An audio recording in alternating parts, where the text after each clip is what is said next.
Good morning, ma'am.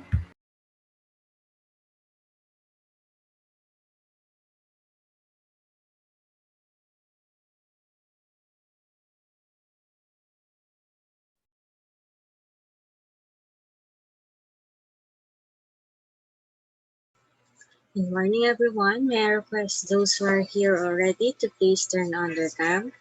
We are going to start earlier. Let us pray. May I request after Julia? Ayn. Tapos na pala. Si Julia na pala ang last. Okay, sige. We'll go back to our first. Is Nathan here already? Nathan, can you please lead us in prayer? Let's pray. Dear Lord, Heavenly Father, we pray to you, Lord. Lord, please help us in our science time that we could learn. And Lord, please help us in this new year. And Lord, please help us in the coming of the exams. In Jesus' name we pray. Amen. Okay, so today after our quiz 3.4 through quiz is, I need you to, if you are not experiencing an internet connection interruption, to please turn on your cam kasi magre-review tayo, no? Through looking back your previous quiz in Canvas. Okay, so while we are waiting for others, I will start to share the link for our quiz is. So ito I recorded, and this would serve as your quiz 3.4 this quarter. Ayan, you may start to join using that link. Please use your real name kasi quiz yan.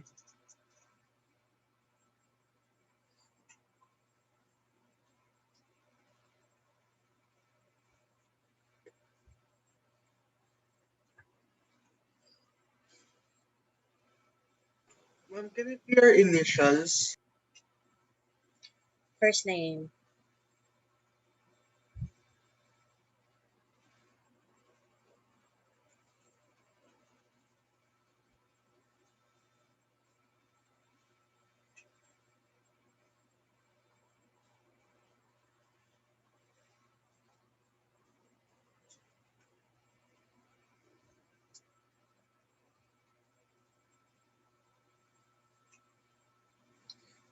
You may ask your classmates to enter the room habang nag-aantay tayo sa kanila. We're still waiting for 4 of your classmates.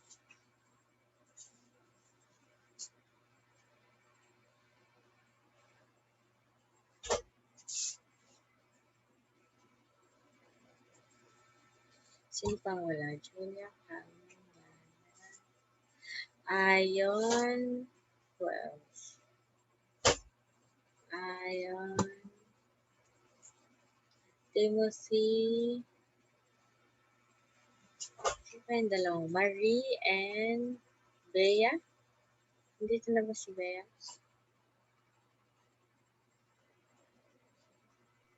Not yet registered.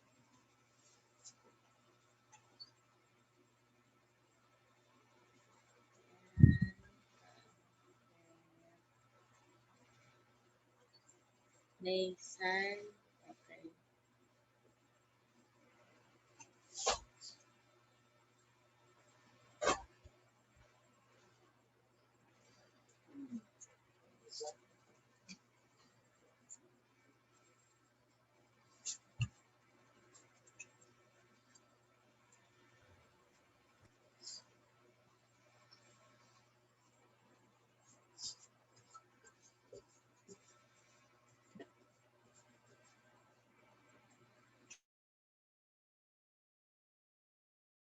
Okay, so we cannot waste time, since ito naman ay registered na kayo. While we are waiting for others to enter the room, let us start reviewing. Okay? Recorded naman ito, so for those who want to look back, they can just look at this recorded video. Okay. So here's our quiz 3.1. Okay, last January 11, 2021. So these topics covered by this quiz are all about microorganism and uh, whether they are beneficial or harmful. So for question number 1, which organism is used as an ingredient in making bread? You may unmute yourself if you want to answer. This is not recorded. Sige, diretso lang. It is Yes. yeast. Okay, so the microorganism responsible in making bread, that is yeast. Number 2, which group of organisms has characteristics of both plant and animals? Fungi. Okay, it's fungi. That's correct. Not bacteria, not protists. So which of the following is not a protist? E. coli, amoeba, plasmodium, or euglena? Alin dyan daw ang hindi E. coli. protist? Okay, E. coli is a bacteria. Okay, so amoeba, plasmodium, euglena, they are all protists. Number 4, which of the following has a correct description of shape? Cocci, rod shape, spirochete, spiral, bacilli, spear shape. Sa alin daw yung may correct? The second one, ma'am. Okay, the The second one. spiral. Spirochete, spiral. Pag cocci, anong shape?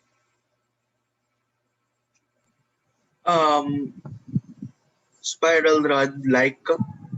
Cocci. Think of letter C, circle, no? Spear shape or round shape. Pag bacilli, ito yung rod shape. Okay? So, example natin, yung Lactobacillus na nasa Yakult, totoo yun. It is a rod-shaped bacteria, but is a good bacteria for digestion. Which of the following does not belong to the group? Lactobacillus, Bread mold. penicillin, yeast, bread mold. Are you sure? Penicillin. Penicillin? Other answer? Wait. I think it's yeast. Lacto. Ano po? Nathan? The first one. Okay, Lactobacillus is a bacteria. Kakabanggit ko lang. Penicillin, yeast, bread mold, they are all fungi. Okay? So, Lactobacillus is a bacteria. Tandaan yan ha. Okay, ngayon, ito, number 1, scientific study of microorganism. Ano daw yun? Diba, Mike? Microbiology. Microbiology. Oh, what is the process for the beverage industry? Okay, fermentation.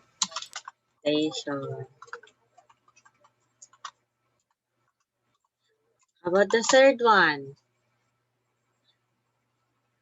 Pag sinabi natin organisms that can't make their own food, we are referring to Heterotrophs. heterotrophs. For those who can produce their own food, anong tawag? Yung opposite nito. Autotrophs. Autotrophs. Okay.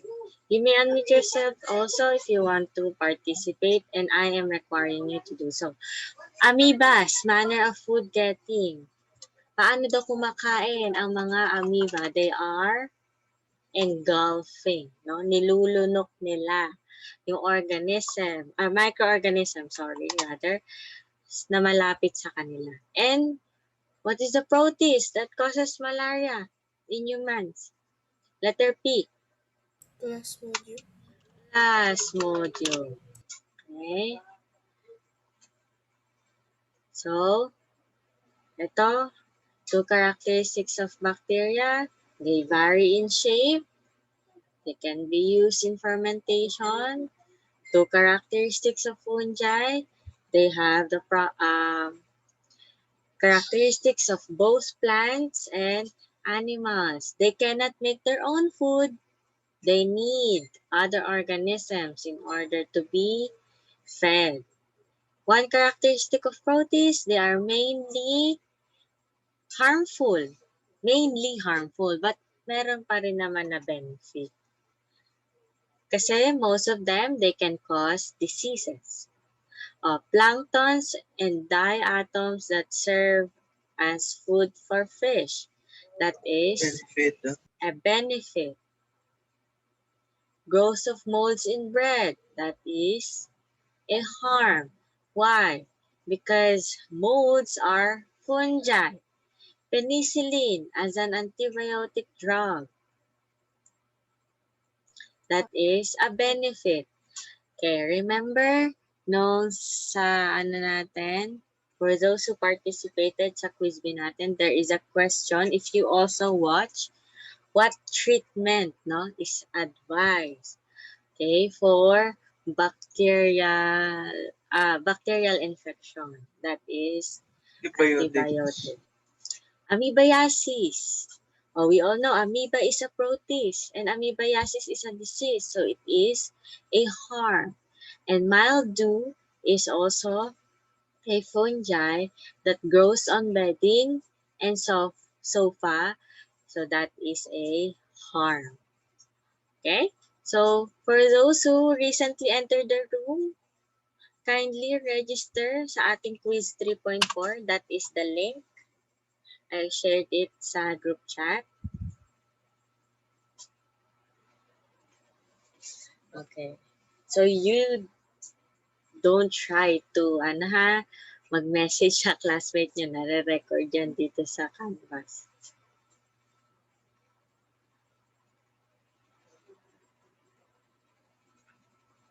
Okay, natagdagan. We are waiting for 2 more of your classmates.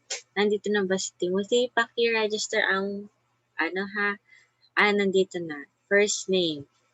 Team register ka ulit. First name.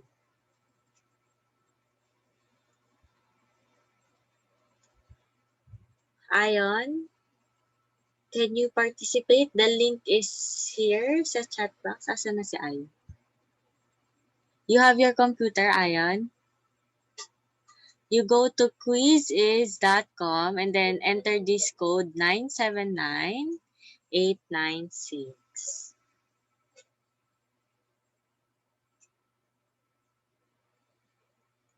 So, quizizz.com, tapos enter mo lang yung code 979896.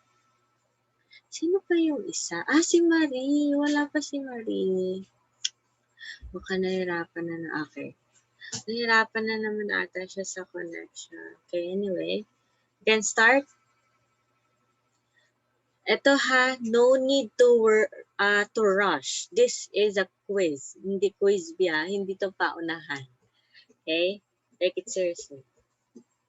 No need to rush. Take your time.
Nakikita niyo ba yung tamang sagot pagkatapos? Okay, good. So, I assume on this part, no, marireview na rin tayo.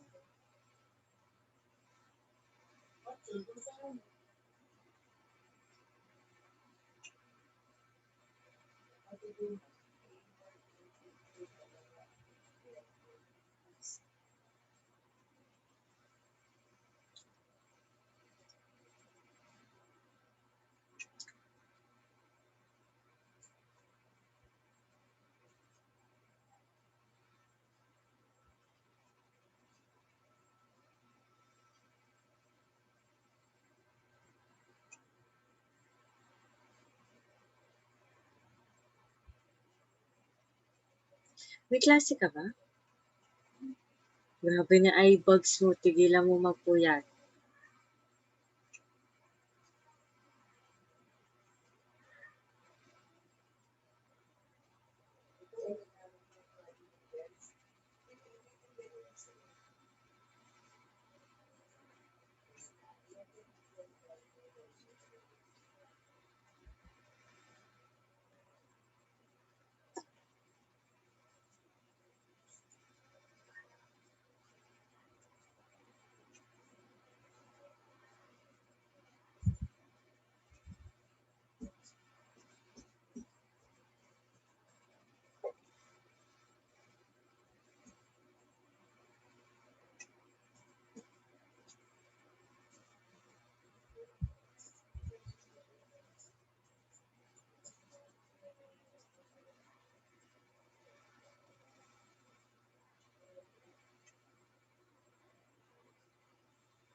Oh, nice. Tataas ang scores ninyo. Okay, well done. So, we'll continue our review for about quiz 3.2. So, sa quiz 3.2 natin, ang coverage naman nito is about asexual and sexual reproduction. Okay? So, pag sinabi natin asexual, no, we are not requiring gametes, sperm cell, and egg cell. And then, pag sexual fertilization naman, or sexual reproduction, it requires fertilization. So, budding occurs in cellular organisms, true or false? True. True. Reproduction is a vital function of living organisms. True. Yes, it's true. Pag sinabi natin vital, important, ano? No two individual organisms are exactly alike because of hereditary. True. It's false. Pag sinabi natin hereditary, it is the process of genetic material being passed on from parent to the offspring. Pero pag sinabi natin no two individual organisms are exactly alike, we are referring to variation, no? Yung pagkakaiba-iba. Okay, so medyo tricky. Fertilization is the union of sperm cell and egg cell to form a zygote. True. True. Okay, true.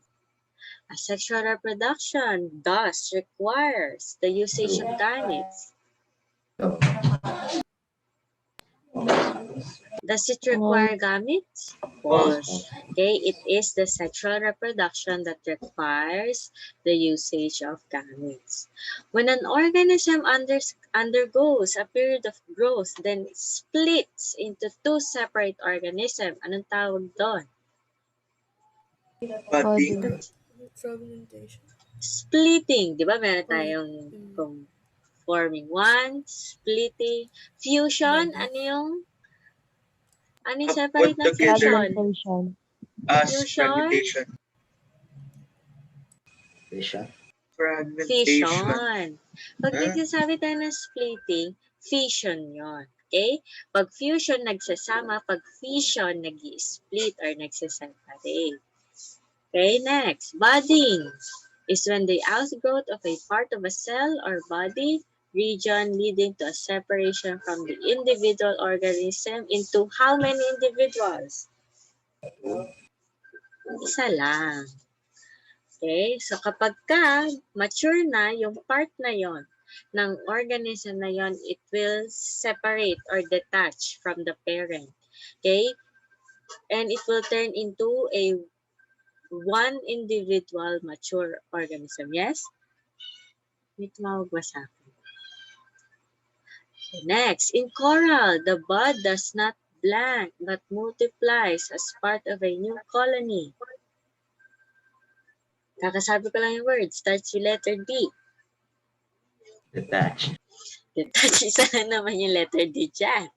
Okay, detach. Okay, or hihiwalay in Filipino or to get separated. This animal reproduces asexually by fragmentation. Ano ba muna yung fragmentation? Breaking yourself to pieces. Yan. Tapos, yung mga pieces na yon, ano mangyayari? Will form a new organism. Okay, will form a new organism. Ngayon, anong animal dito? Yung nagpo-produce by fragmentation. Planaria. Okay, planaria. Exactly. Which of the following is not a form of asexual reproduction? Fertilization. Okay, of course, fertilization. And then the rest, binary fission, fragmentation, budding, they are all asexual reproduction. Okay, imamatch natin how this organism reproduce. Snake, fertilization, that is a reptile. Clownfish, Fertilization. fertilization, pero anong klaseng fertilization? Internal, external? External. External. Bacteria,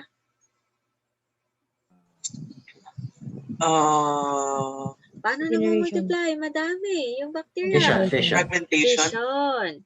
Pag bacteria, fission yun. Automatic, no? In split seconds. Marami na agad sila. Gecko. Gecko is a reptile. Fertilization. Fertilization. Regeneration.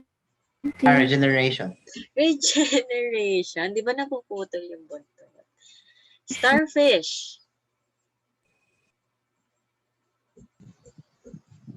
Fragmentation. Pwedeng fragmentation, pwedeng regeneration. Pwede. Okay? Next, match which type of special, kulang ng organ yung tanong ko. Special organ each plant has. Actually, these examples came from your research. Tulips. Leaf margin, bulb, tubers, runners or stolons, suckers. Leaf margin. Huh? Bulb. Bulb. Bulb. Apple tree. Leaf margin. Suckers. Suckers. Suckers ang apple tree. Yams. Tubers. Tubers. Yung yams parang tsura niya kamote. Strawberry. Runners or Runners. stolons. And nag-iisang katakataka. Leaf Margin. Pag sinabi natin kalenko or katakataka, parehas lang yun. Okay? So, I will end this meeting shortly. Tapos balik lang tayo. Tapusin lang natin yung review for quiz 3.3. Kasi this is the only time na meron tayo. Kasi on Friday, wala tayong klase. Kasi foundation day. Yay! Okay, shortly lang pagbalik natin. I wore my natin. foundation day t-shirt today. Oo nga eh. Pero okay lang, we can watch that. Okay, for Friday. Balik tayo shortly for quiz 3.3. Maikling review lang.